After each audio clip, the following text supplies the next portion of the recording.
For thousands of years, astrology has relied on a single concrete assumption.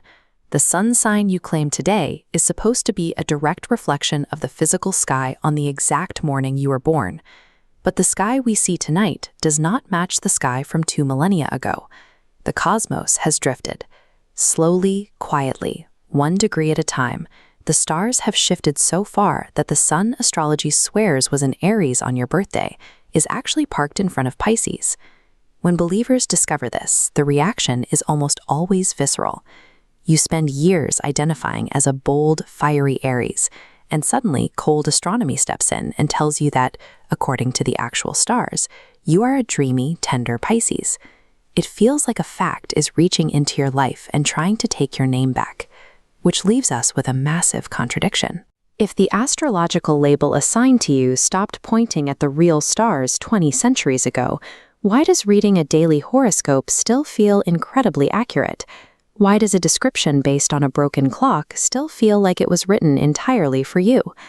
To answer that, we have to look at 2 conflicting realities at the exact same time. We have a physical sky that acts like a fast-running clock and a human mind that acts like a perfectly stationary mirror.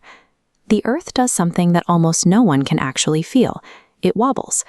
The gravitational pull of the sun and the moon actively drags on the slight bulge around Earth's middle, causing the entire planet to lean and rotate on its axis like a slowing spinning top.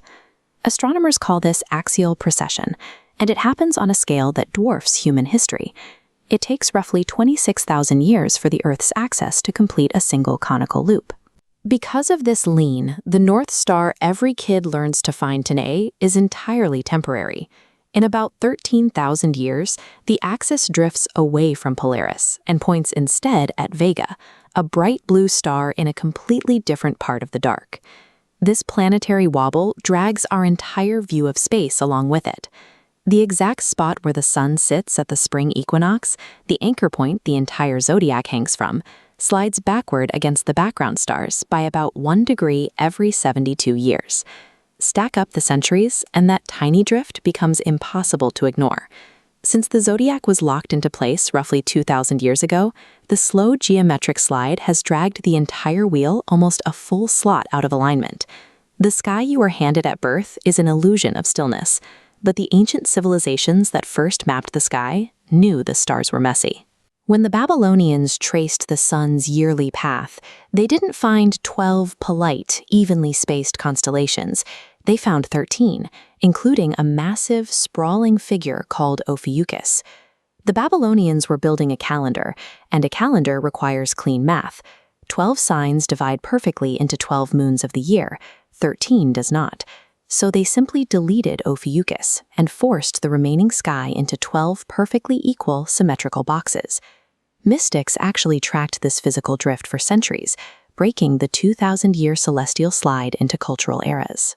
When the equinox slowly slides backward in front of a new constellation, you get the dawning of the age of Aquarius.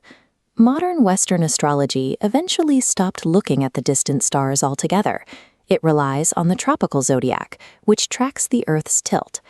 Aries begins at the exact moment of the spring equinox, when light and dark find balance. It is a measurement of the changing seasons, anchored to the weather on Earth, not the deep space above it. The zodiac was never a literal photograph of the cosmos. From the very first day, it has been a human-made calendar, wearing a constellation's costume to make the passing of a year feel meaningful.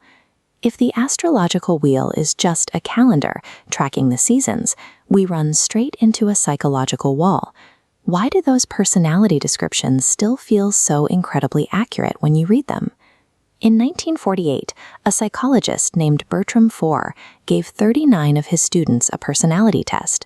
Afterward, he handed each student their unique, highly personalized results and asked them to rate the accuracy on a scale up to 5. The average score came back at 4.3. Every single student felt deeply understood. But Foer hadn't scored their tests. He handed all 39 students the exact same paragraph, which he had quietly plagiarized from a cheap newsstand astrology booklet. This is the Barnum Effect. A generic description will feel completely tailor-made if it hits 3 precise conditions. You have to believe it was written for you personally, it needs to come from a trusted authority, and it must contain a mix of flattery with a few gentle, relatable contradictions. A horoscope tells you that you are outgoing, but also fiercely protective of your private time. The accuracy doesn't fall down from the stars, it rises up from you. You actively project your own specific, lived memories into a vague outline until it feels like proof. We spend our lives auditioning for the labels we are handed. If you are told you are a brave, fiery Aries, you subconsciously hold on to every memory of yourself acting bold. You quietly discard the afternoons where you felt shy or uncertain. You perform the sign and then point to your own performance as evidence.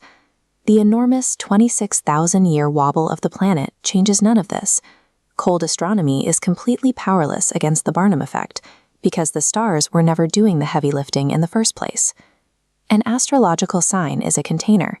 It gives people a safe, comfortable shorthand to articulate true things about themselves without having to defend them. It is a perfectly sized box that makes it easier to explain who you are. The distant constellations were never the source of the magic. They were a vast blank canvas that gave humanity an excuse to stop and look closely at our own behavior. Knowing the sky drifted 2,000 years out of alignment doesn't ruin the comfort of astrology. It makes the comfort honest. The sky kept moving, but the mirror stayed perfectly still.